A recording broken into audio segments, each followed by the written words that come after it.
Estamos começando mais um Growthcast, o podcast oficial da Growth Machine. No episódio de hoje, a gente vai discutir sobre como ter uma liderança servidora, usando o exemplo de Jesus, entendendo uma organização que chegou há pouco tempo no Brasil, mas que está revolucionando a maneira como os seus líderes lidam com seus liderados. Para bater esse papo junto com a gente, Jorge Monteiro, empreendedor serial, palestrante, pastor e, cara, um mentor pessoal meu que toda vez que a gente para trocar, eu sempre aprendo muito. Obrigado pela tua disponibilidade, Jorge. Obrigado a você, Thiago. É um prazer para mim estar com você aqui. Obrigado pelo convite, né? Da gente ter essa oportunidade de falar sobre esse modelo de liderança que tem revolucionado, não aqui no Brasil apenas, a gente chegou no Brasil há pouco tempo, mas a gente já tem exemplos sensacionais aí no mundo, como que você liderar da maneira correta pode te levar a ter grandes resultados na tua organização. Cara, e uma das grandes dores, né, que a gente tem na Growth é liderança, né? Mas antes de você falar, junto comigo, Leonardo Alexandre, sócio da Growth Machine, co-host do podcast. Fala aí, Léo, preparado para ter uma aula de liderança servidora? Preparadíssimo. Esse podcast aí todo mundo tem que ouvir. Não, e vai fazer parte do onboard da Growth. Exato. Ouvir esse podcast, porque a gente...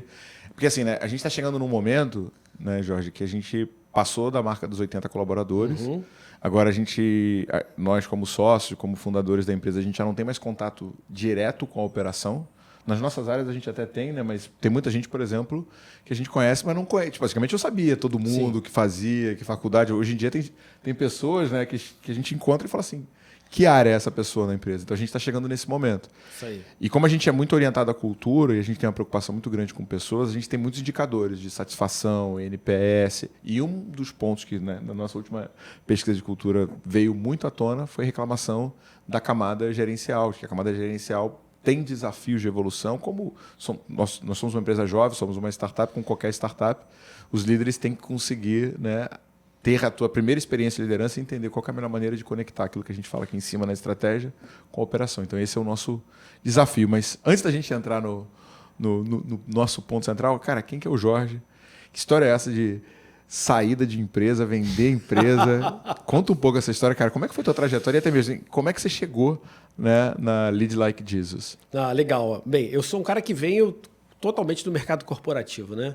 Eu construí minha carreira na Ambev, né? Eu fui trainee da Brahma ainda, né? Junto com o pessoal do Garantia, eu entrei praticamente junto com eles na companhia, fiz parte daquele grupo que fez toda a transformação da companhia. Eu participei da criação da primeira operação de distribuição própria da companhia. Foi o Marcel que desceu, né? Não foi o Beto, né? Foi o Marcel. Então, cara. Eu fiz parte de um grupo que praticamente refez o modelo de distribuição da companhia, que está no ar até hoje. Então, eu trabalhei com a McKinsey num projeto, na época chamado Projeto Fênix, que foi um projeto que redesenhou o modelo de distribuição para o ano 2000. A gente começou a fazer isso em 93. Caraca. Então, foi muito interessante. Em 93, a gente começou a redesenhar o modelo de distribuição Brahma-Skol. E aí, depois de montado o projeto lá com a McKinsey, recebi o seguinte desafio. Você tem que botar isso em prática. E aí eu fui para Ribeirão Preto, montar uma operação em Ribeirão Preto, que tinha que ser uma operação padrão, só que tinha um detalhe. A gente precisava substituir um revendedor que o contrato dele vencia em 38 dias e ele não podia saber que a gente estava fazendo isso. Nossa. Então, nós tivemos que montar tudo escondido, do zero. Então, foi assim, uma coisa de louco. Você imagina montar uma empresa, toda uma operação de distribuição em 38 dias. Arrumar lugar, construir, comprar caminhão, botar rota. Não, sabe a cena que me vem? Tom Cruise com aquela bomba, aquela contagem agressiva e os fios para fora assim, ele não sabe qual que ele puxa, né? Cara, e foi muito interessante. Esse para mim foi um desafio legal demais, mas esse movimento ele foi algo muito importante na minha vida. Por quê? Um belo dia, tudo montado lá, tudo bacana, e eu recebo a notícia, você está recebendo uma visita daqui a pouco. Quem? Jorge Paulo Lema, Beto Sucupira, Marcel, Magin, tá todo mundo vindo para cá. Já estavam chegando. Aí, beleza, os caras sentaram lá. Aquele suor frio. Cara, eu, um garoto, né, um jovem, né? E aí, sento lá, o Lema do meu lado, no meu computador, explicando para ele o que era. Os caras foram embora, aquele alívio, né? Aí, 3 dias depois, o meu diretor me liga e falou assim, precisei conversar com você. Eu falei, caramba, deu ruim. E aí ele chegou, tem uma carta para você, uma carta do Marcel. Aí, quando eu olho a carta dizia lá algumas coisas, num trecho ele falava o seguinte... Jorge, você pensa e age como dono. Quem pensa e age como dono tem que ser dono. A partir de agora, me chama de sócio. Bem-vindo ao clube. Caraca! E ali foi a minha... Ali eu que já era workaholic, virei mais workaholic ainda, né? E então, cara, tive uma história de sucesso, uma história na Brahma muito importante para minha vida, até que chegou um momento em que eu resolvi fazer uma virada. Eu fui para o mercado de telecom. A gente estava no boom da banda B no Brasil, começando a banda B no Brasil. Eu fui contratado pela Bell South, que era uma operadora americana, que veio para o Brasil para montar a BCP em São Paulo, a BCP no Nordeste. E eu fui lá participar da criação da BCP. Depois disso, eu acabei me juntando ao pessoal da TL, participei da criação da Claro, que foi comprar a BCP. Foi muito engraçado eu fazer do diligência da empresa que eu tinha montado. O pessoal não pode ver o jornal aqui não vão saber que a gente está sendo comprado. E tal. Fundar a Claro, até que aí eu recebi um convite para Ipatim, cara, onde eu peguei a operação do Rio aqui, na época Terra Arrasada, e a gente fez... Que ano é isso? Foi em 2003. Cara, e a gente fez a operação da TIM virar uma grande operação. Foi até engraçado que a operação do Rio, Minas e Espírito Santo, ficou maior do que a operação de São Paulo. Você sabe que o meu primeiro emprego foi ali na Fonseca Teles, Eu né? sei disso, eu era o diretor de lá nessa Tu época. era nessa época? Eu fui diretor regional do Rio. Coincidência. E aí, quando eu estava já como diretor consumer da TIM, eu tinha um projeto meu que era de fundar uma companhia. Eu tinha uma ideia, eu sempre entendi que o modelo de distribuição de celulares no Brasil tinha uma falha, e essa falha estava no online, porque todo mundo que vendia celular online só eram os varejistas e vendiam sobra ou vendiam o aparelho mais barato. E eu resolvi sair e montar uma companhia especializada na distribuição de celulares pela internet. E só online, a gente só operava online, só com produtos, todo portfólio de produto. E aí foi que a gente criou a companhia e que no primeiro ano de operação ela faturou 4 milhões, no segundo ano ela faturou 65 milhões. Cara, Só vendendo que salto celular, foi esse? só vendendo celular pela internet. E aí a gente acabou rapidamente sendo atraindo, né, investidores, né? A gente teve investimento do JP Morgan, que entrou na companhia através da Allied, que era uma investida deles. E o que aconteceu foi que alguns anos depois a Allied acabou incorporando a empresa toda, comprou 100% da empresa, e a empresa deixou de ser uma empresa à parte para virar uma divisão de produtos, uma divisão digital, né? Negócios digitais da Allied, que é a maior distribuidora de tecnologia da América Latina hoje, uma empresa que fatura quase 5 bilhões já fez IPO, já está no mercado. Então, eu cumpri meu tempo nela até final de 2016, né? E aí eu tomei uma decisão que eu queria fazer o que eu amo, formar líderes. Queria trabalhar formando líderes. Eu acabei me envolvendo mais ainda com o ministério, que era uma coisa que eu já participei. Eu mesmo CEO da companhia, eu sempre tive uma relação muito forte dentro do que se fazia dentro da igreja. E tive uma direção clara que meu papel era ajudar as pessoas que estão dentro do mundo corporativo a crescerem e terem uma visão de negócio, uma visão com uma inspiração de Deus, que pudesse entender o papel que há na vida profissional. Entender que não há essa divisão entre vida secular e vida espiritual. Você é um ser único. Você é quem você é em qualquer lugar que você está. E nessa história, nessa minha busca, pintou a Lead Like Jesus na minha vida, que foi algo revolucionário para mim. Como é que você achou? Me lembra desse... Cara, contou, olha só como é que eu encontrei a Lead Like Jesus.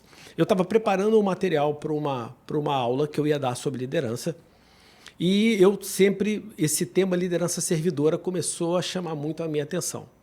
Aí, cara, primeiro eu descobri o Robert Greenleaf, que é o pai da liderança servidora no contexto moderno, que fez que lançou essa teoria na década de 70. Ele era um executivo da Xerox, né? Ele lançou essa teoria. E aí, muita gente não sabe, mas Stephen Covey, John Marks, todos os caras são influenciados pelo Robert Greenleaf. Inclusive, assim, para mim, um dos melhores livros de liderança que tem é o 21 Irrefutable Laws and Leadership do John Maxwell. Que inclusive é pastor, né? Também. Exatamente. Na verdade, o John ele fez esse movimento. Ele era um pastor que começou a falar para o mundo corporativo, a um ponto que ele deixou a igreja para se dedicar 100% em formar pessoas no mundo corporativo. Aí onde é que entra a situação muito parecida da Lead Like This, só que é o efeito contrário. Um dos caras que foi influenciado pelo Robert Greenleaf foi o Ken Blanchard. Ken Blanchard é famosíssimo por aquele livro dele, O Gerente Minuto. É quase que uma leitura obrigatória para quem quiser ser um bom gestor de equipes.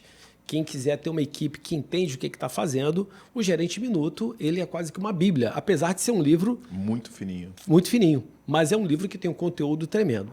Bem, o Ken Blanchard, cara, quando ele escreveu esse livro, ele teve uma revolução na vida dele. Ele foi revolucionário para ele. Bem, volto no Ken Blanchard. Eu estava lendo um livro do Ken Blanchard chamado The Servant Leader. Cara, quando eu li aquele livro, assim, meu irmão, tudo que esse cara está escrevendo aqui é o que eu penso, é o que eu acredito. Aí ele escreveu esse livro junto com um cara chamado Paul Hershey. Depois eu li outro livro dele chamado The Servant Leader in Action. Aí eu falei, eu tenho que saber mais. Quando eu vou fuçar, eu descubro que ele tinha fundado a Lead Like Jesus. Cara, quando eu vejo, eu falo assim, meu irmão, essa organização tem tudo que eu acredito. Vi que eles tinham parcerias internacionais. A Lead Like Jesus existe há 20 anos, está presente em 30 países. E quando eu olho, não estava no Brasil. Um pouquinho de coincidência. Não estava no Brasil. Começamos um contato, né?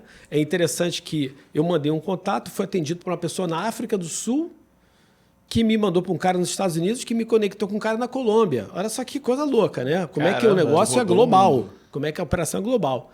E começamos a conversa. Ficamos ali meses até eles entenderem que eu poderia realmente ser um parceiro deles.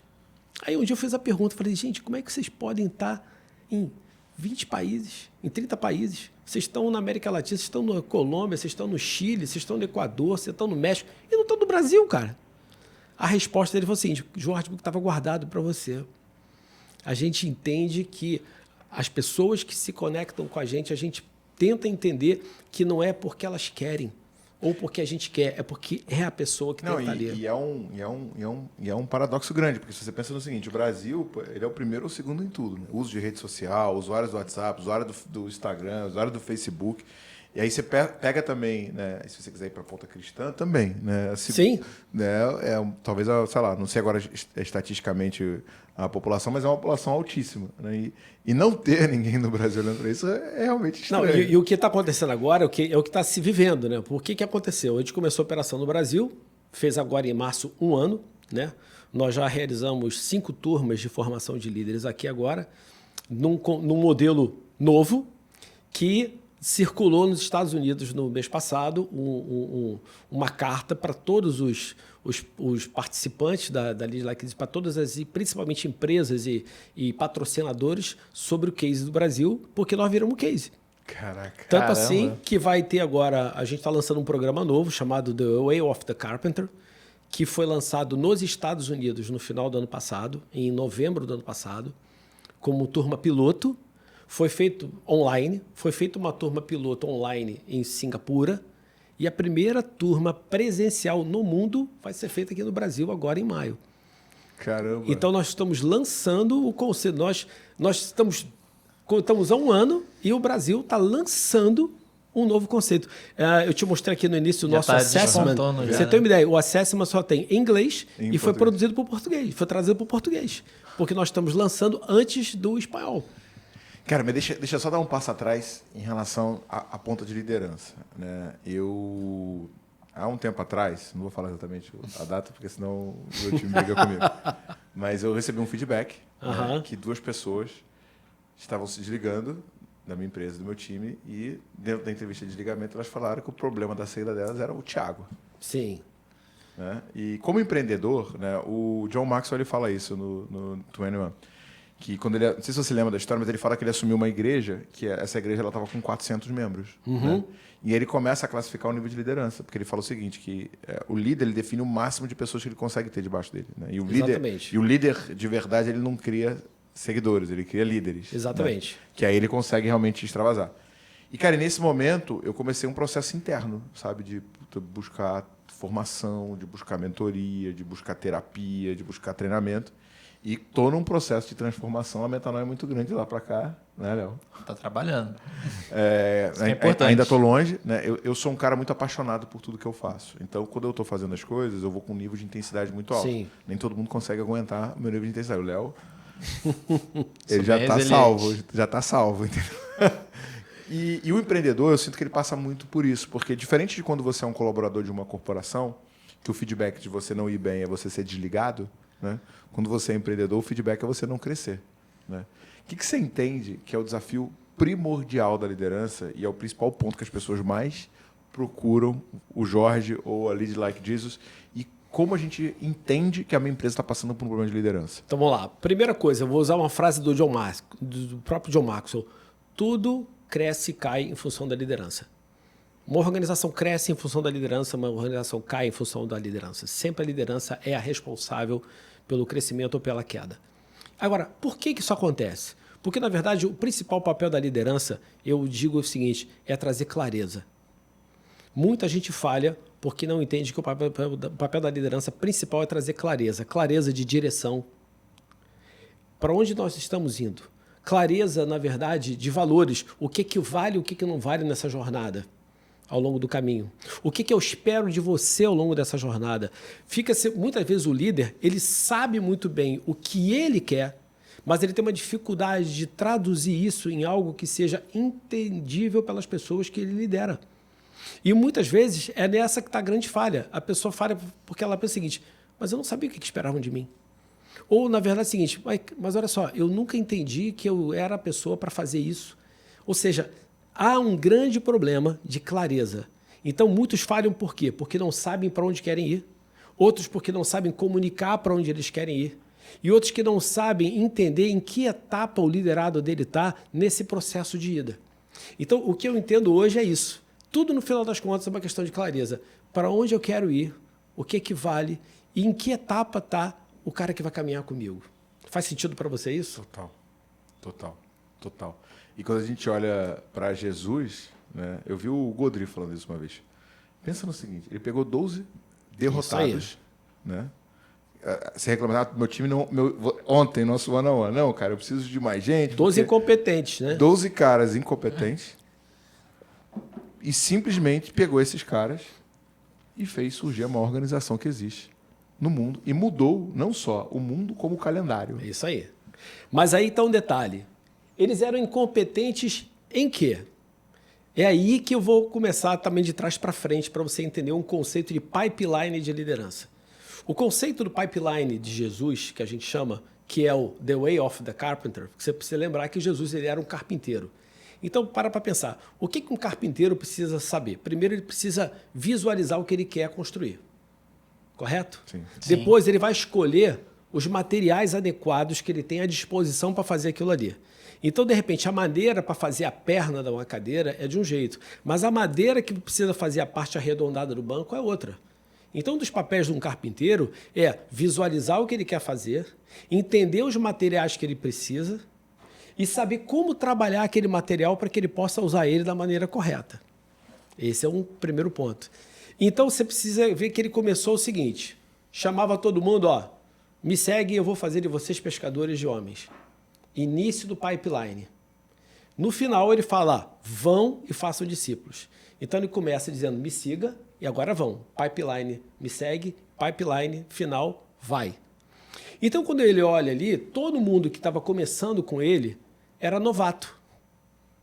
As etapas são novato, aprendiz, trabalhador qualificado e mestre-professor. Então, olha só, Pedro ele era incompetente, não era? Total. Como pescador de homens, mas como pescador de peixes ele era incompetente? Não. Não. E esse é um ponto importante que às vezes o líder esquece. O fato de uma pessoa ser competente numa atividade que ela realiza hoje, ela pode ser um profissional qualificado, um mestre naquela área, mas quando você chama ele para outra atividade, você precisa entender em que nível ele está, naquela nova atividade. E é nisso que, às vezes, você falha quando você pega um bom vendedor e quer botar esse cara para ser um gerente, um supervisor e quebra a cara. Por quê? Porque você está validando ele em cima do nível que ele tem naquela atividade. Mas quando você traz ele para outra, você precisa avaliar em que estágio ele está. E aí a maneira de liderar, a estratégia de liderança, ela é diferente. Eu tenho que liderar um novato de um jeito, um aprendiz de outro jeito, um profissional qualificado de outro jeito e um mestre de outro. O cara que é um novato, eu digo a ele o que, como, quando, onde e por quê. O cara que é um aprendiz, eu mostro a ele como. Eu tiro dúvidas dele. Então, esse cara que eu estou meio que motivando o início dele, esse cara que eu estou ensinando. O cara que é um profissional qualificado é um cara que eu já tenho que mentorear ele, porque é um cara que sabe como fazer, mas às vezes pode estar passando por uma etapa difícil. E o cara, quando é um mestre, quando é um professor, eu tenho que empoderar esse cara e enviar o cara. São estratégias de liderança diferentes. Ou seja, se você quiser ser um bom líder, você precisa ter um estilo de liderança para cada um dos teus liderados. Você precisa ter um estilo de liderança para cada etapa que o cara está. Você literalmente tem aí um arcabouço de estilo de liderança. E essa é a analogia que você faz com a cadeira. Exatamente. A cadeira está na escolha do material. Então, olha só. Na hora que Jesus pega lá um pedaço de madeira, ele é um pedaço bruto. Mas essa madeira, depois de aplainada, depois de torneada, talvez depois de cortada, ela pode ser usada naquilo que ela está sendo feita, aquilo que você quer usar ela. Ou seja, o conceito que a gente fala do carpinteiro, ele sabe escolher bons materiais. Então, quando Jesus olhou para os discípulos, ele não buscou neles qualificações que tinham a ver com o que eles tinham feito antes. Ele não buscou rabinos, ele não buscou nenhum cara qualificado na arte da religiosidade. Falou, não, eu quero cara cru, eu quero gente crua, eu quero gente que tenha disposição para me seguir, disposição para andar comigo, disposição para entender qual é a minha visão, disposição para dar continuidade à minha visão. E aí tem uma coisa que eu falo muito, participei de um fórum de CEOs há 2 meses atrás, onde o tema era contratação estratégica. E aí eu percebi o caminho que a coisa estava tomando e falei assim, tem um detalhe, vocês estão contratando olhando pelo retrovisor ou olhando para frente? Assim, como assim? Meu amigo, você tem que contratar com base na visão que você tem. Eu tenho que contratar pessoas com base na visão que eu tenho para a minha organização e não com base na organização que eu tinha lá atrás. Você está entendendo? Essa é uma estratégia. O que Jesus fez? Jesus não pegou discípulos com base na capacidade deles no conhecimento da religião judaica. Ele queria caras que tivessem um coração aberto para escutar uma nova realidade, um evangelho, uma nova notícia e tivessem dispostos a viver aquilo ali com ele e caminhar. Então, estrategicamente falando, dentro de uma organização, eu preciso olhar o seguinte, quem são as pessoas que têm um coração certo, que têm uma mente aberta para caminhar comigo para onde eu quero ir como empresa, para onde eu quero ir como organização. E o que é engraçado, né? Pegando primeiro, eu quero jogar para o Léo em seguida, mas primeiro o gancho do vendedor, né? Se a gente olha qualquer organização, na maioria das vezes o departamento de vendas é o departamento que menos evolui. Sim. Por quê? Assim como na política, né, que acontece a mesma coisa, como é que a gente escolhe os nossos governantes? Carisma, habilidade de comunicação, habilidade de fazer promessa. Isso aí. Né? Agora, quem diz que essas skills têm match com você ser um bom gestor, um bom presidente, vendedor? Né? O que a gente faz? A gente pega o melhor vendedor, que normalmente é o cara que mais se comunica, que é mais executor, que é mais para frente, tem uma habilidade de persuasão maior, e pega esse cara que está indo muito bem e leva ele para um nível acima para ele liderar o time. Exatamente. Só que as skills que ele tem como bom vendedor, elas não são suficientes ou as necessárias para o novo job description desse cara. O que ele acaba fazendo? Ele acaba continuando como vendedor. Porque como ele não sabe liderar, não sabe treinar, não sabe construir processo, não sabe acompanhar a métrica, o que sobra para ele é o quê? Levar no braço o resultado da empresa. E aí, o que acontece? Cria-se uma estrutura não sustentável que faz com que esse negócio não evolua. Isso aí. Eu não sou um excelente gestor de vendas, eu sou um excelente vendedor. O que eu faço? Lembra que você falou para mim uma vez? Cara, o Bernardo organiza processo e você motiva o time. Exato. E eu acho que o grande desafio do empreendedor, e eu quero jogar essa para o Léo, é que a gente é obrigado a assumir uma função de liderança. Porque não é mais você que entrega, não é mais você que executa, e você começa a aumentar o teu time. Só que não necessariamente o fundador é o cara que vai conseguir levar a empresa para o próximo nível. Foi um pouco do que o Steve Jobs fez com o John Sculley na Apple, lá na década de 80, mas ele se deu mal, porque o John Sculley não conseguiu entender a genialidade do Jobs e quis jogar o cara fora, quis chutar ele para fora dele, e chutou, né? E o Jobs volta, sei lá, 15 anos depois para salvar a Apple de uma falência, porque iria quebrar para hoje ser a empresa mais valiosa do mundo. Mas assim, cara, o que você entende, Léo? que é o maior gap, tá? Dos nossos clientes quando a gente olha para crescimento em relação à liderança, principalmente a galera que passa pela imersão, ou a galera que passa pelo 10X que fala muito contigo. Cara, a maioria não está disposta a separar um tempo ali para treinar. Então, por exemplo, você tem um time, como você acabou de citar, da mesma forma que o líder tem que treinar, o time também tem que treinar. E aí ele sempre quer buscar o caminho de trazer uma pessoa pronta para fazer uma função o tempo inteiro. Só que, mesmo que ele traga, né, porque aquela pessoa vai estagnar em algum momento, né? E ele precisa trazer treinamento, só que a galera não... Vamos lá, isso aí tem algumas explicações. Primeiro, eu quero trazer um conceito importante da liderança. Você tem 2 papéis da liderança. O papel visionário da liderança, que é o papel liderança da liderança. Que eu acho que é mais o que eu faço. E você tem o papel de implementação da liderança, que é o papel servidor da liderança. Onde é que eu quero chegar sobre isso? O grande problema é que a maioria dos empreendedores, eles ocupam um ou outro sem entender que a importância dos dois. Então você tem alguns empreendedores que são visionários, mas não têm as habilidades de implementação. E outro, você tem o cara que ele tem muita capacidade de implementação, mas não tem a capacidade visionária. Sabe o que acontece, eu e o Léo? A gente sai no tapa de vez em quando. Você percebe quando eu não estou falando do momento atual e estou falando do futuro, e tipo, você leva um tempo a perceber que eu estou falando de 5 anos na frente? Só que eu descrevo como se já existisse, aí ele fica maluco, entendeu? Não, mas isso faz sentido. Mas olha só, olha como é que é o segredo. Eu vou trazer aqui uns exemplos práticos. Posso dar exemplo de empresa aqui? Vou trazer uns exemplos práticos de empresas que adotaram isso. Por quê?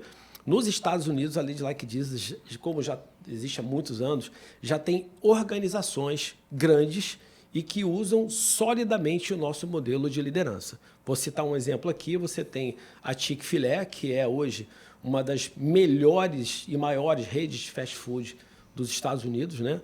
Há 8 anos consecutivos ela ganha o prêmio de melhor rede de fast food dos Estados Unidos e que tem uma cultura organizacional altamente sólida. Você tem a Tyson Foods, que é uma das maiores empresas de alimentos do mundo que usa esse modelo como modelo de gestão da companhia. Você tem a WD-40, que eu vou dar um exemplo já sobre isso, que adotou um modelo muito prático que resolve isso que a gente está falando. Mas vamos lá. O papel, pensa numa pirâmide organizacional. O papel do topo é o papel visionário, que tem como seguinte papel: dar a direção, mostrar a visão. É o papel de direção, o papel de visão da organização. É o papel que, junto com o seu top management, define as estratégias, define os objetivos da organização. Esse é o papel visionário. Mas aí você precisa transformar isso aqui em implementação. Aí que vem o papel implementação da liderança, que é o papel servidor. Nessa hora você faz o que com a pirâmide? Você inverte ela. Então, o líder que estava lá em cima com o papel de dar a direção, ele agora passa a dar suporte às pessoas que ele lidera da seguinte maneira: no que você precisa para realizar aquilo que eu estou te dizendo para fazer? Você precisa de orientação, você precisa de treinamento, você precisa de recurso, você precisa da minha influência. E é isso que é a liderança servidora. Liderança servidora não é você levar cafezinho para o teu funcionário. A liderança servidora é você ajudar o cara a atingir o objetivo dele. É você dar ao cara o que ele precisa para alcançar os resultados que você espera que ele alcance. Não é aquele líder que fica lá assim: cadê a meta do mês? Cadê o resultado? Olha lá, se não der, eu vou pegar vocês. Não. Você vai fazer o seguinte, meu irmão, virou a pirâmide. Cara, o que você está precisando? Então você faz o que a gente chama de parceria de desempenho, aonde eu defino objetivos claros, combino o que é um bom trabalho e ajudo o cara na jornada dele de alcançar esse resultado. Fazendo o quê? Reconhecendo um bom trabalho, corrigindo o que está fora de rota e apoiando ele no desenvolvimento desse trabalho. Então, a liderança hoje, o conceito da liderança servidora é esse. É onde eu tenho objetivos claros e eu, como líder, te ajudo a desenvolver. E aí que eu vejo uma grande falha.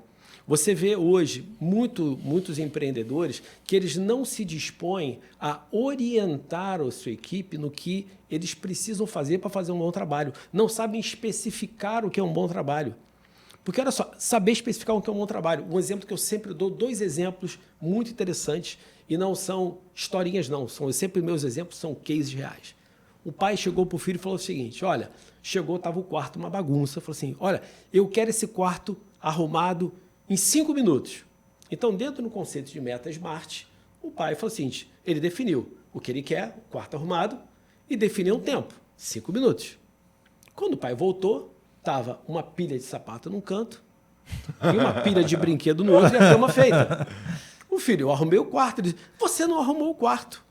O que faltou ele especificar? O que era para ele um quarto arrumado. Pela perspectiva dele. Então, um quarto arrumado para mim é sapatos dentro do armário e brinquedos dentro do baú. Então, o líder precisa especificar para ele não apenas o que ele quer de resultado, mas o que é para ele um bom trabalho. Aí, o filho devolveu. Pai, eu tenho um problema. Meu armário está lotado e meu baú também. Está aí um impedimento de que o trabalho fosse realizado da maneira que o pai esperasse. Aí o pai volta com a orientação. Então, nós vamos fazer o seguinte, vamos fazer uma seleção de quais são os brinquedos que você brinca ainda, quais são os sapatos que dão em você, e nós vamos doar para que abra espaço, para que você possa fazer o trabalho do jeito que eu quero. Você está entendendo? E esse exemplo bobo de um pai com um filho na arrumação no quarto é um exemplo que acontece muito dentro das organizações. Você fala que o cara vai fazer um bom trabalho, mas o que é um bom trabalho? O que é um objetivo bem... Ou seja, o que adianta o cara bater uma meta, mas ele detonar o relacionamento com o cliente, o relacionamento interno, ele ter um bad debt enorme ali dentro. Burnout. Ele ter burnout. Não, na hora só, para mim, uma boa venda para mim é uma venda que acontece dentro da margem que eu estou definido, dentro que o pagamento aconteça dentro dos prazos esperados, que a gente consiga fazer isso dentro dos métodos que a companhia considera como sendo corretos. E isso é um bom exemplo. A Apple tem um exemplo prático disso. A Apple, se você sabia disso, mas os funcionários da Apple usam no crachá deles um cartãozinho escrito 10 regras do JB, que são baseadas em princípios bíblicos, para que eles possam tomar decisões. O que é JB? O JB era o diretor de negócios internacionais. Ele cuidava de Ásia, Pacífico e Américas, né? Ele era o grande homem de negócios corporativos da Apple, que quando a Apple teve um problema de ética nos seus negócios, o Steve convidou o JB para ir para lá. E o que ele fez? Ele falou, olha, eu resolvo, mas resolvo do meu jeito. E o jeito dele era definindo determinados comportamentos que ele esperava das pessoas. Então ele falou, eu defini para eles o que é um bom trabalho, o que é para mim uma venda bem feita. E é isso que eu acho que a gente precisa trabalhar dentro das organizações. O que é um bom trabalho? Eu acho muito interessante essa coisa do alinhamento, porque realmente isso é um grande desafio. A maioria das pessoas acham que as outras pessoas estão na sua cabeça. Uhum. Né? Aí eu falo, Jorge, é cachorro, tá? Eu pensei num Doberman, você pensou num pug, né? E aí você chega com o pug, e aí o líder fala, caraca, você não sabe trabalhar, né, Jorge? Você não entende nada do que eu te peço, né? E aí já vai para o descontrole emocional. Exatamente. Né? Porque tem uma quebra de expectativa. E, na maioria das vezes, a frustração ela vem da expectativa menos realidade. Né? Então, eu boto meu time de vendas para vender. E é o nosso principal papo. Então, eu espero que o meu time atinja um determinado patamar de receita. E aí o time atinge um patamar abaixo. O que acontece? Frustração. Uhum. Frustração traz o quê? Tristeza. Tristeza traz o quê? Raiva. Raiva, o que acontece? Desconta no time. Desconta no time, já criou um ambiente péssimo, que vai ser cada vez pior. Por isso que você tem que ter isso claramente definido. Vou trazer para você aqui o exemplo da WD-40. Quando a WD-40 conheceu esse conceito, isso lá nos Estados Unidos, tá? Da parceria de desempenho, eles resolveram que essa ia ser a maneira de gerir a equipe deles. Então, o que foi definido? Olha, todo mundo tem que aplicar a parceria de desempenho. Então, o que é a parceria de desempenho? Sentar com o seu liderado e definir com ele, acordar os objetivos dele. Um objetivo que seja claro, um objetivo que você entenda o que é um bom trabalho, que ele seja atingível, que faça sentido, que realmente ele se motive a realizar aquele objetivo. Definiu os objetivos dele? Definiu. Como é que eu, líder, vou lidar agora? Eu não vou te microgerenciar, porque não há nada pior do que a microgestão, principalmente quando você fala de pessoas competentes. O que eu vou fazer é acompanhar o teu desempenho dentro de um cronograma acordado entre nós. Nós vamos sentar uma vez por semana, nós vamos sentar a cada 15 dias. Acordamos isso? É uma parceria de desempenho. Nesse momento, o líder vai ver o seguinte, Cara, o que você está indo bem? Ele vai reconhecer, cara, muito bom isso aqui, tá legal. O que não está indo bem? Ele corrige isso rápido. Onde é que está o lance de Jesus aí? Vamos lá. Jesus pergunta o seguinte, cara, quem dizem que eu sou? Aí a pessoa fala, um diz que você é João Batista, outro dizem que você é um profeta. Tá, mas quem vocês estão dizendo que eu sou? Aí Pedro fala assim, cara, você é o Cristo, filho do Deus vivo. E Jesus, na mesma hora, fala para ele, ó, bem-aventurado você, Simão Barjonas, porque aquilo que você me disse não foi revelado por ninguém, não, foi o próprio Espírito. Pô, o Pedro fez aço, né? Dali a pouco, Jesus fala que ele ia ter que morrer. E Pedro fala assim, tá maluco, Jesus? Que tira essa ideia da tua cabeça. Que vai morrer o quê? Jesus fala para ele, cara, sai de reto, Satanás, que eu não tenho nada contigo. Na mesma velocidade que ele elogiou, ele corrigiu uma coisa, um comportamento errado. Por quê? Porque Pedro não estava conseguindo olhar as coisas pela perspectiva de Jesus. Jesus mostrou assim, cara, olha só, vocês estão enxergando a coisa de um jeito, mas a maneira que eu estou enxergando é outra. É aí que o líder precisa ajustar a visão. Onde é que eu quero trazer isso para você dentro de uma companhia? Um dos grandes problemas que a gente tem dentro de empresas é quando você não elogia a tempo. Quando você elogia a tempo, você gera frustração. Cara, pô, fiz o trabalho tão bem feito, ninguém ligou, ninguém fez nada. E depois você esquece. Então você precisa rapidamente reconhecer o desempenho, porque isso traz encorajamento. Isso traz para o cara a vontade de continuar. E quando ele está errado, é que nem um navio ou um avião. Se tu está 1 grau errado, se tu corrige isso rápido, o efeito dele é quase nenhum. Mas se tu deixa muito tempo para corrigir, ele já fez um estrago. E voltar é muito complicado. Então nós temos que aprender a fazer isso. A gente tem que parar de ficar empurrando com a barriga o elogio, a correção. Correção é o seguinte, é ajustar o que não está bem, ajustar o que não está legal. E aí a última etapa vem a avaliação de desempenho. Que quando você faz esse modelo de gestão, a avaliação você já de desempenho sabe o resultado. É apenas uma retrospectiva do que aconteceu, não é uma DR. É porque você já... eu acho que o nosso desafio de usar avaliação de desempenho é definir claramente essa expectativa do resultado individual de cada pessoa, para eu poder, quando chegar no trimestre que eu vou fazer, eu analisar e falar, Léo, você entregou isso aqui? Você entregou isso aqui? Você Exato. entregou isso aqui? E um outro ponto, tem uma coisa que a gente ensina muito dentro do nosso workshop, da Imersão Growth Machine, que é o seguinte, eu criei um modelo onde você calcula vendas de trás para frente. Então você define quanto você quer vender, Sim. divide pela taxa de conversão e você sabe quantas oportunidades você tem que ter em etapa. Correto. Qual que é a cultura mais comum de um gestor? É chegar para o vendedor e fazer o que você falou.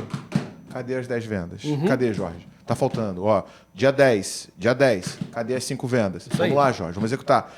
O Jorge não tem ideia do que ele vai fazer Exatamente. para trazer as 5 vendas. O que vai acontecer? Pressão, nervosismo, estresse. A tua performance que está ruim se torna pior. Por isso que o objetivo tem que ser construído junto com ele. Por isso que ele tem que construir o objetivo junto com ele. Você sabe o que aconteceu na WD-40? Eles botaram a seguinte regra, olha só. Quem não fizer isso com a equipe, o dia que você tentar demitir alguém e você não tiver feito, é você que vai ser demitido. Aí o primeiro cara que foi lá, eu quero demitir o vendedor. Por quê? O cara não está entregando resultado. Você fez com ele todo o processo? Não. Então quem está demitido é você. Tá Começou a criar a cultura. Certíssimo. Eu quero trazer um exemplo aqui para você meu, que tem tudo a ver com o que você está falando. Quando eu estava lá em Ribeirão Preto, a gente implementou a automação da força de vendas. O vendedor passou a ter um palm topzinho onde ele tinha toda a informação do ponto de venda dele. Então a gente sabia o potencial de venda que o cara tinha. Mas tinha uma galera que tinha uma mentalidade antiga. Um dia chegou para mim uma supervisora e falou assim, olha, eu vou demitir esse cara. Por quê? Ele não está entregando resultado para mim. Por que não está entregando resultado? Todo vendedor meu me entrega aqui 200 dúzias por dia, 180, esse cara me entrega 80. Esse cara está mal. Eu falei, você foi fazer rota com ele? Não fui. Então tá bom, vou fazer rota com o cara. Fui fazer rota com o cara.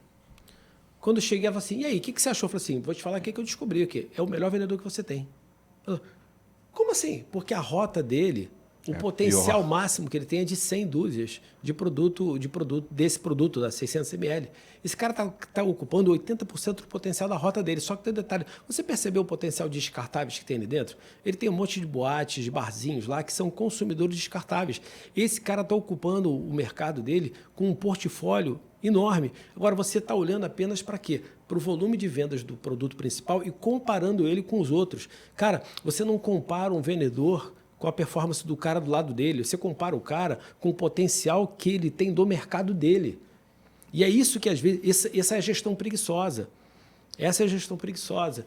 Então, uma das coisas que a gente procura desenvolver muito nas pessoas que estão liderando é essa capacidade de entender o seu liderado, entender quem ele é, entender onde é que ele está. E aí, mês passado, indo ainda por essa perspectiva, a gente teve um vendedor do nosso time, que é um vendedor rampado, que não bateu meta. Na verdade, zerou venda, né?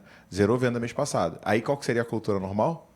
Zerou venda, manda embora. É isso aí. Aí eu falei, cara, desce no número. Vamos descer no número e analisar. Quando a gente desceu no número, o cara apresentou 5 propostas mês passado. O que aconteceu? Ele voltou de férias, estava sem pipeline, o volume de agendamento dentro da unidade de negócio que ele está foi baixa. O cara apresentou 5 propostas. Como é que esse cara vai bater meta se ele apresentou 5 propostas? Agora, o que a maioria das pessoas faz? Elas reconhecem apenas o resultado. A Carol Dickman, no Mindset, ela fala isso. O que o pai e a mãe faz com o filho? Meu filho, parabéns porque você tirou 10. Quando, na verdade, você tem que reconhecer o esforço que ele teve.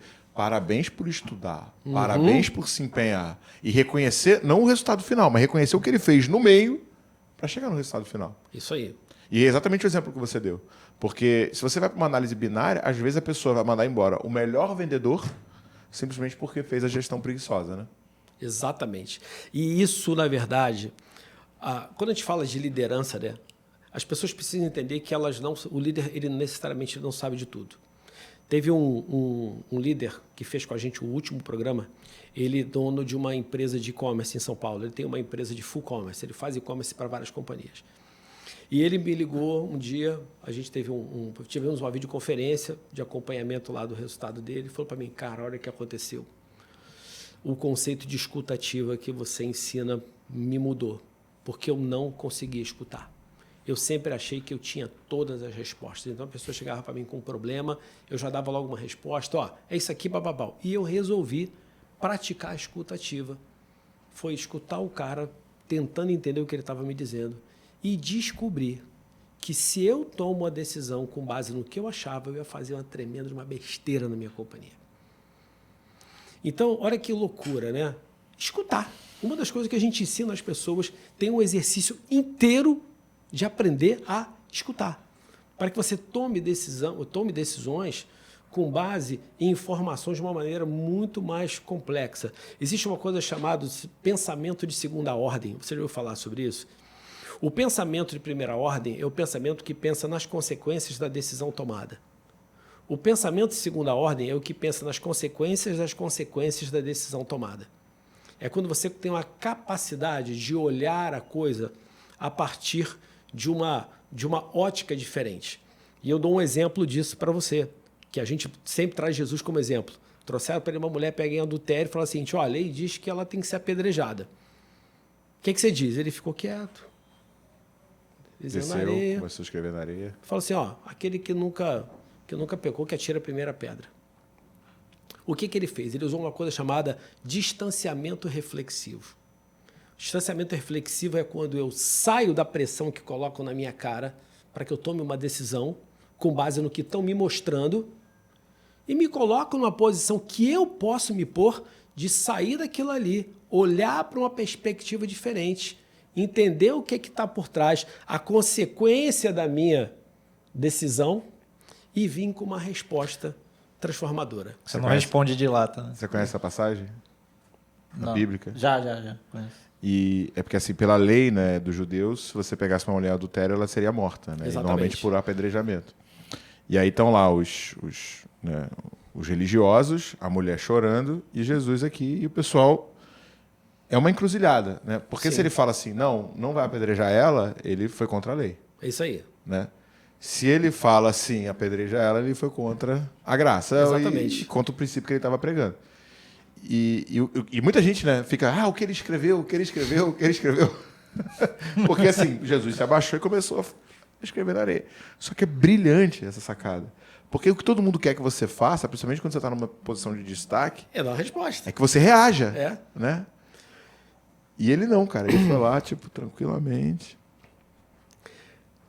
E você usou uma palavra sensacional. Uma das coisas que a gente mais ensina na Lead Like Jesus é pare de reagir e aprenda a responder.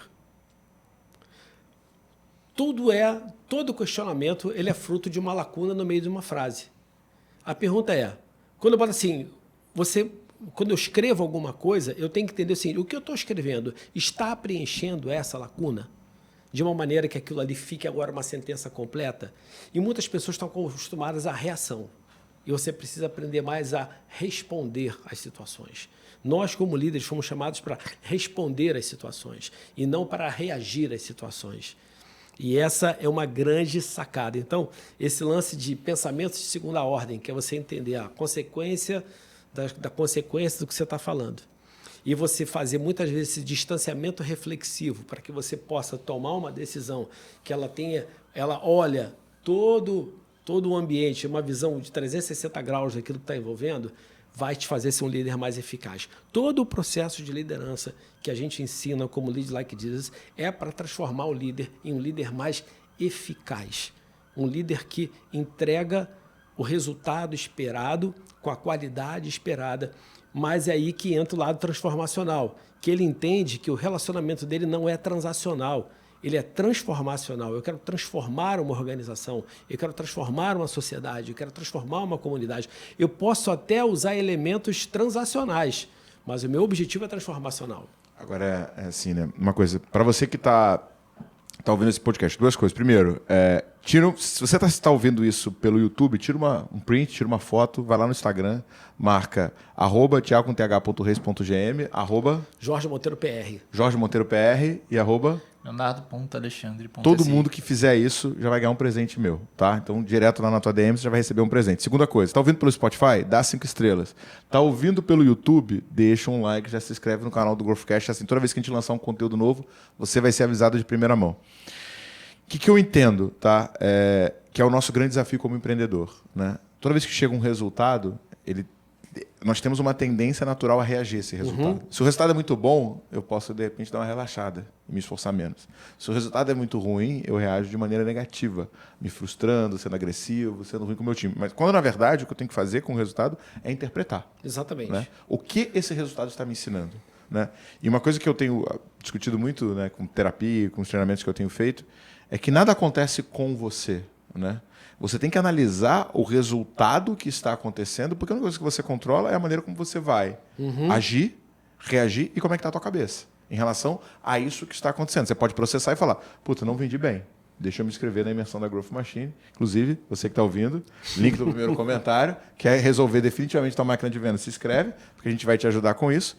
Mas assim, o que eu posso fazer de diferente? E um ponto que eu gosto muito de falar, que é o seguinte, o fraco não é o cara que não tem resultado, sabe? Não ter resultado não te faz fraco. Fraco é o cara que foge da dor. Porque qualquer coisa que você vai desenvolver ou aprimorar será desconfortável.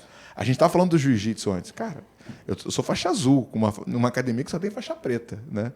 É um exercício de humildade assim, incrível, porque eu apanho, cara, durante 40 minutos. Né? Só que eu entendo que esse processo que eu estou apanhando, eu estou evoluindo. E meu mestre falou, cara, tua evolução esse ano está sendo muito boa, você não está faltando nenhum treino, você está aprendendo a repor guarda, está conseguindo raspar e o caramba, e com caras muito mais graduados do que eu. Por quê? Porque o que faz você ser fraco? Fugir da dor. É não entender que o processo de desenvolvimento e evolução, e exatamente essa passagem que você citou de Pedro e Jesus, que Jesus, pelo amor, né, que ele tinha a Jesus, ele falou, Senhor, o Senhor não vai ser crucificado, eu não vou deixar isso acontecer. Mas esse fazia parte do plano e do processo. Exatamente. E esse ponto é interessante porque as pessoas elas têm uma tendência a não querer passar pelo processo. E, na verdade, as transformações elas sempre acontecem a partir de um processo. Eu sempre falo que toda transformação ela tem 4 etapas. Primeiro ponto, você muda o nível de conhecimento da pessoa. Você tem que trazer uma nova base de informação. Essa nova base de informação ela tem que mudar o quê? A tua cosmovisão. Ela muda a maneira como você enxerga as coisas. Né? Isso te leva a uma mudança de comportamento. E é isso que provoca uma mudança de cultura. Então, o que acontece? Só que você não muda as coisas da noite para o dia. Eu tenho que entender o que eu tenho que mudar na base de comportamento, o que eu vou mudar, então, na minha maneira de enxergar as coisas, o que eu vou mudar na minha maneira de agir para, então, eu ter uma transformação cultural. Isso é um processo. E é um processo que você precisa viver ele, que você precisa passar por ele. Então, quando você pega ali os 3 anos, que a gente fala que Jesus ele teve 30 anos de preparação e 3 anos de execução. Ou seja, ele teve 10 mais 10 vezes mais tempo de preparação do que teve de execução, e a partir dali a execução dele influenciou para sempre, né? Então o que acontece? Ele pega aqueles caras durante 3 anos e cumpre essas etapas com eles ali, cara, de uma maneira clara. Ó, primeiro vê como é que eu faço, agora vou mandar vocês de 2 a 2 para fazerem, vou empoderar vocês, agora vai ter um feedback, agora vocês vão caminhar comigo aqui, vocês vão começar a fazer, e quando vocês estiverem prontos, eu vou embora e vou mandar vocês seguirem adiante. Liderança é isso, é você formar as pessoas que vão dar continuidade na tua visão. Sabe que tem uma coisa interessante que no outro dia eu estava explicando num bate-papo sobre esse? Judas morreu, se suicidou, ficaram 11, não foi? Uhum. E aí, num determinado momento, se reúne e fala, olha, temos que colocar alguém no lugar dele. E tinha um monte de gente para botar, meu irmão. Parou para pensar nisso? É. Eles não ficaram assim, quem eu boto? Não. Eles tinham pessoas que caminharam juntas, que estavam prontos, até que chegou no momento ali que eles resolveram tirar a sorte entre os dois últimos que ficaram. Definiram o critério, ó, tem que ser alguém que andou com a gente desde o início, né? Tem que ter alguém que caminhou com a gente, tal, beleza, ó, vai ser esse aqui. Ou seja, você vê que até no processo de formação de sucessores, os caras se prepararam para isso. Não tiveram dificuldade de colocar o cara no lugar dele. Já parou para pensar nisso? Não. E outro ponto é esse, né? Porque, assim, no final do empreendedor, você tem 2 caminhos, né? Ou você cria uma empresa que você profissionaliza e bota um CEO, ou você vende. E para os 2 cenários, você tem que dominar a liderança, né? Se você não dominar a liderança, não tem jeito. E aí, dominar a liderança é muito do que a gente está falando, de você ter as ferramentas, né, como você citou, ter metodologia, ter métrica, por exemplo, cara, em vendas. Como é que você vai conseguir otimizar a tua operação se você não tem um CRM como o Zorro, por exemplo, que te dá métrica, que te dá BI, que te dá informação? Não adianta. Ah, tô no caderninho ou na planilha de Excel. Cara, você não vai para frente. Jorge, o que você entende que... Eu quero duas informações importantes. Primeiro, como é que eu faço um autodiagnóstico se eu estou com problema de liderança ou não? Sim. Né? E segundo, qual que é a principal ferramenta para a pessoa poder evoluir dentro desse gap de liderança? Legal. Olha só, você tem... Uma das principais ferramentas para você avaliar a sua liderança é o feedback, né? Você tem aí o feedback, você pode criar metodologias de avaliação 360, que hoje várias organizações têm isso. Na Lead Like This, nós temos um assessment específico, onde esse assessment é muito interessante porque ele pega 20 situações dentro de uma organização e te dá ali 4 escolhas de ação que você faria frente a ela. Então, por exemplo, você tem lá uma ação. Olha, eu tenho um cara... Tem até um exemplo desse, bem parecido com o que você falou aqui. Eu tenho um cara que sempre entregou resultado na minha empresa. Mas nos últimos meses ele não tem trazido um número para mim. E ele não tem demonstrado interesse em melhorar. Você vai fazer o quê? E coloca lá as 4 opções. E é interessante que nenhuma das 4 está errada. Apenas cada uma delas mostra o nível de liderança que você está. E aí a gente faz uma avaliação para você entender onde é que você está como líder e o que você precisa desenvolver na tua capacidade de liderança. Então, eu acho que o líder ele tem que ter essa disposição de estar se avaliando continuamente, de estar sempre buscando seu aperfeiçoamento. Tem a gente usa um anagrama chamado LEAD, né? Eu preciso, como líder, aprender a entender o nível, o learning, como é que está o nível do meu liderado e desenvolver objetivos para eles que estão adequados àquilo ali. Um estágio que ele se encontra. Exatamente. Outra coisa, eu preciso avaliar ele, o evaluation, eu preciso avaliar esse cara. Outro ponto, eu preciso adaptar a liderança ao momento que esse cara está vivendo. E eu preciso desenvolver quem? A mim e a ele. Porque pode ser que os problemas que o meu liderado está tendo não são apenas por problemas dele, são problemas meus, da minha capacidade de liderança. Então, o líder ele tem que estar constantemente andando com outros líderes, ele tem que estar constantemente buscando desenvolvimento, ele participando de algum programa que ajude ele a crescer como líder. E eu queria só te dar mais um ponto importante nisso aqui, que para mim é o nosso divisor de águas. O Financial Times publicou uma matéria falando sobre o Lead Like This. Caramba. E ele estava falando sobre... Ele falou assim, que entendeu o problema do líder. Por quê? Olha só, uma estatística. 38% dos líderes caem nos 18 primeiros meses na posição. E outra coisa impressionante, cara. Quase 20% dos CEOs da Fortune 500 caem nos 2 primeiros anos. E nenhum deles cai por falta de competência, de conhecimento, por falta de capacitação técnica. Todos caem por problemas insidiosos, como orgulho, falta de caráter, falta de inteligência emocional. E aí que está o detalhe. Todo mundo busca desenvolver a liderança em cima de técnicas e táticas e estratégias. Só que o grande problema está onde? Está no líder, está no interior dele, está no coração dele, está na motivação pela qual ele lidera. Você já parou para pensar qual é a motivação que um cara tem para liderar? Ele está ali porque ele quer status, porque ele quer ser servido, porque ele quer ser reconhecido, ou ele está ali porque ele quer servir, porque ele tem compromisso com aquela visão, porque ele tem compromisso com aquele propósito. E é nisso que o pessoal falha. Então, eu tenho que começar a desenvolver o líder a partir disso. E é isso que a gente fala. Eu quero desenvolver é a motivação do líder. É o que está no coração dele. É o porquê que ele precisa ver isso como causa. Para aí, então, quando você trabalhar nele técnicas e táticas e estratégias, esse cara tem a motivação correta. Então, esse, para mim, é um ponto que a gente precisa trabalhar hoje dentro da liderança. Você precisa começar a avaliar o que está dentro do coração do cara. E o cara do Financial Post falou sobre isso. Falou assim, olha, você manter o modelo atual de desenvolvimento de líderes é como você querer reorganizar as cadeiras de um barco afundando. É literalmente isso. Ele deu esse exemplo. É que nem você querer reorganizar as cadeiras de um barco afundando. Você precisa trabalhar agora esse lado do coração do líder, da motivação do líder. Cara, animal. Sensacional. E é engraçado assim, né, cara? Porque eu tenho muito uma coisa do propósito, sabe? Porque o que me motivou a quebrar, a montar a Growth foi eu ter quebrado em R$300 mil. Um dia eu ter aberto a geladeira e ela tá vazia. E depender da ajuda da minha mãe para pagar aluguel e fazer compras do mês. Né? Aquele momento ali, eu vi, velho, eu não quero que nenhum empreendedor que está sonhando em criar um negócio passe por isso também.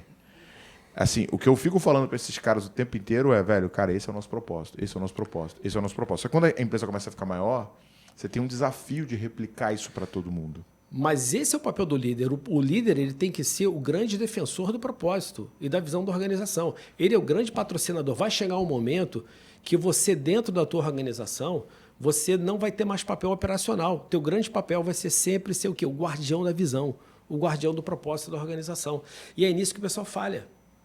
O Ken Blanchard, hoje na Ken Blanchard Company, porque o que o Ken fez? Quando ele, depois de um tempo, ele resolveu fundar a Lead Like Jesus.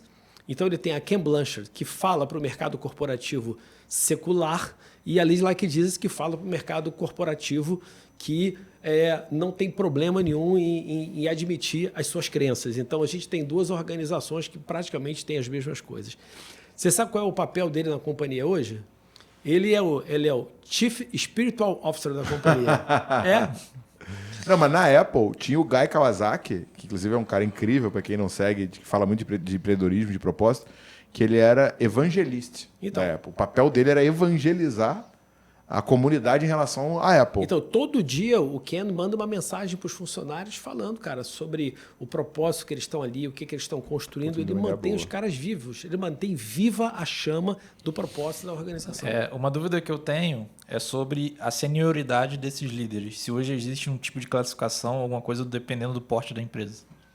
Olha só, senioridade não é questão de idade. Senioridade, para mim, é uma questão de atitude, uma questão do quanto você está disposto a realmente mergulhar naquela visão, naquele propósito, naquela maneira, na cultura da organização. Então, para mim, a senioridade está nisso. Agora, você tem que entender o seguinte, a senioridade está ligada, para mim, à musculatura desenvolvida ao longo da vida. Então, tem certas situações que, por exemplo, vocês, a gente que está no mercado há muito tempo, você olha ela assim e fala, isso aqui é isso. Por quê? Não é porque a gente teve uma revelação naquele momento. Apenas o seguinte, a história... Já passei por isso. Já passei por isso. Então, para mim, a senioridade, ela tem muito peso. Tem um conceito que a gente usa muito na Lead Like Jesus, que a gente fala que é experiência transferível, que é o seguinte, o que é transferível da minha experiência anterior para o que eu estou fazendo hoje? Porque, de repente, você tem um cara que ele tem uma baita de uma experiência, mas aquela experiência dele não tem absolutamente nada com o que ele vai fazer hoje. Então, eu preciso captar o seguinte, tá bom, o que esse cara fez lá atrás que é transferível para cá hoje? E tem uma coisa que é intangível, que é a maturidade que o cara tem como líder, que é a maturidade que ele tem em relacionamentos, que é a maturidade que ele tem em lidar com conflitos. E muitas vezes a gente não leva isso em consideração. E quando você olha um líder, às vezes o cara que vai te entregar mais resultado não é o cara que mais entende do que você faz. É o cara que tem mais capacidade de lidar com aquilo que impede você de alcançar o resultado que você quer.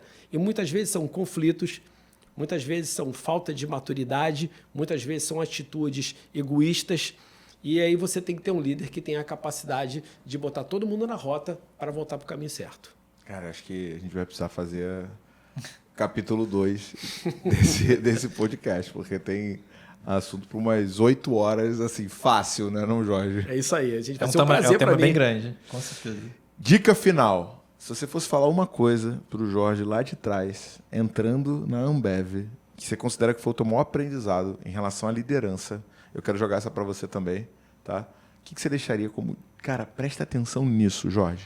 Cara, olha só, eu tive um grande privilégio de ter grandes mentores. Então, o que eu fiz? O primeiro ponto, a dica que eu dou é uma dica que eu procurei fazer. Abrace a oportunidade de ter um bom mentor que se importa com você, que está disposto a compartilhar contigo a experiência dele, que está disposto a investir na tua vida para que você possa, não é pular etapas, mas para que você possa aproveitar bem as etapas que você tem e se transformar num líder de alto potencial. Então, caminhar com alguém é sempre melhor do que caminhar sozinho. Então, escolha um bom mentor, ande com ele, confie nele, seja vulnerável com ele, abre o jogo com ele, aprenda o que ele está te dizendo, pratique aquilo ali e você vai ser um líder muito melhor. Brabo. E tu, Léo, que dica você daria para o Léo chegando na posição de liderança agora? Ouvir mais. Acho que ouvir mais, né? Eu acho que é uma dificuldade que você tem, principalmente quando você está mudando de uma posição técnica para uma posição mais estratégica, né? Sim. Você sempre tende a achar que você está certo, né? E você, não, eu sei fazer isso aqui, eu que faço. Então, quando você muda de posição, você tem que abrir um pouco mão e para que outra pessoa faça, né? E ouvir o feedback, né? Isso aí. Ser mais aberto. Cara, a dica que eu deixo, tem uma coisa que o Peter Drucker falava muito, que é a cada 3 anos comece algo completamente novo. Né? Porque quando você começa algo completamente novo, você é o pior do grupo. E isso mostra 2 coisas. Primeiro, o quanto que você é ignorante em um determinado assunto que você nem sabia que existia. Então, quando eu comecei a fazer jiu-jitsu, né, quando você não tem noção nenhuma de nada, né? E o segundo, ele exercita a tua humildade, porque você vai ser o com menos status dentro daquele grupo. Isso aí. Qual que é um dos grandes desafios do empreendedor, do CEO e do líder? É que pelo fato de você começar a crescer, a ter uma situação financeira melhor, a ter mais reputação... Pô, no meu caso, cara, eu vou para os eventos... Eu não vejo sentido nenhum nisso, mas o pessoal quer tirar foto comigo. Se eu fosse muito bonito, né, eu falar, cara, vai ter alguma utilidade. Mas não sou, então a galera quer tirar foto comigo. Só que essas coisas, elas vão martelando ali no teu subconsciente e você começa a se encher de... Puta, eu sou melhor do que os outros, eu sou o bonzão, eu sou o bambambam. E aí você começa naturalmente a se afastar da sua essência e se afastar do seu propósito. Quando você faz esse exercício que o Peter Drucker fala, de, cara, a cada 3 anos comece algo completamente novo, automaticamente você vai para um núcleo que você não tem nenhum status e que você é o pior. E aí você vê o quanto que você pode ter área cega e onde você está agora e você não está vendo. Isso aí. Tiago, olha só. Há pouco tempo eu fiz um vídeo falando sobre a maior lição de liderança que eu aprendi, que é o seguinte, uma frase que é do Rick Warren: não se trata de você. E o líder precisa entender que não se trata dele, se trata das pessoas que você lidera. Porque no final das contas, seu papel é fazer com que essas pessoas tenham o melhor performance possível. Então, o grande lance não é você, é o que você consegue desenvolver na vida das outras pessoas. E é isso aí, cara. É você como líder, se entender isso, você vai realmente ser um cara transformador. E sabe que o meu último emprego, né, na última empresa que eu trabalhei, eu tinha um cara que era meu braço direito, meu gerente e tal. E, cara, meu irmão, resolvia a minha vida. Pensa num moleque bom, assim, muito bom. E aí, no meio do processo, cara, era uma empresa investida, eles não estavam conseguindo fazer uma nova captação, já não estava indo muito bem com a diretoria, as reuniões de conselhos não estavam indo muito bem. E ele chegou para mim, né, cara, e assim, o cara tinha uma gratidão e porque, assim, eu realmente investi muito tempo desenvolvendo ele. Ele chegou para mim e falou o seguinte, cara, recebi uma proposta de uma startup que acabou de receber investimento, mas eu não vou nem lá ouvir a proposta dele. Aí eu falei, não, você vai. Não, cara, não vou e tal, porque vai que é boa, eu vou ficar tentado, cara. velho, eu não vou deixar você, eu vou com você até o final. Aí eu falei, nada disso. Você vai lá, você vai ouvir, e se você não quiser, você não vai. Mas você vai fazer. Aí ele começou a fazer o processo. Cara, processo seletivo de startup boa, é quase um processo de venda, né, mano? Eles vão te convencendo ali. A cada etapa que você passa, você vai ficando mais apaixonado. Aí chegou no final, ele falou assim, cara, é muito maneiro a startup. A proposta é muito boa, mas eu vou ficar com você. Eu não vou. Eu falei, cara, olha só. Meu papel como líder é te desenvolver até esse ponto. Daqui para frente, não sou mais eu que vou desenvolver, cara. Eu te agradeço muito por tudo que você fez, mas como líder, eu não posso deixar você ficar debaixo de mim e não ter essa oportunidade de crescer mais ainda. Hoje o moleque é head global de growth de uma startup tipo gigantesca. E eu acho que... E eu sabia que ele saindo, eu iria me prejudicar. Até que depois disso eu fui demitido. Mas eu acho que a liderança é isso, sabe? É você olhar para o teu time acima do teu interesse. Você começou essa conversa falando sobre as 21 irrefutáveis leis da liderança do John Maxwell. E aí você tem uma coisa chamada lei da tampa. Uma organização nunca vai acima da tampa que o líder define para ela. Então tem horas que você precisa entender o seguinte, eu sou a tampa? Ou eu estou sendo a tampa de alguém? Então, olha só, quando você tem consciência que você às vezes está sendo a tampa do crescimento de alguém e você decide sair de cima dele para que ele possa crescer, aí você está sendo um líder verdadeiro. Você está sendo realmente um líder que entende que o seu papel como líder de servidor é desenvolver as pessoas a alcançarem o maior potencial que elas podem, mesmo que signifique que você tem que sair do caminho. Muito boa. Jorge, quem quiser trocar ideia contigo, participar do treinamento da Lead Like Jesus, como é que faz para te achar? Cara, olha só, meu Instagram é Jorge Monteiro PR, eu estou sempre falando ali com as pessoas, né? Eu tenho meu site, jorgemonteiro.com.br também, e a Lead Like Jesus, leadlikejesus.com.br. A gente vai realizar um programa agora esse mês, né? Desse mês que está começando agora, que vai ser o lançamento do The Way of the Carpenter, o primeiro presencial no mundo, né? E a gente está tendo o privilégio de fazer isso aqui no Brasil. Então, para mim, vai ser um prazer aí. Quem quiser me achar pelo Instagram. Tendo a agenda, eu tô lá. Léo, quem quiser trocar ideia contigo, como é que faz? LinkedIn, leonardo.alexandre.si. Bom, thiago.th.res.gm e foi para conta. Isso aí.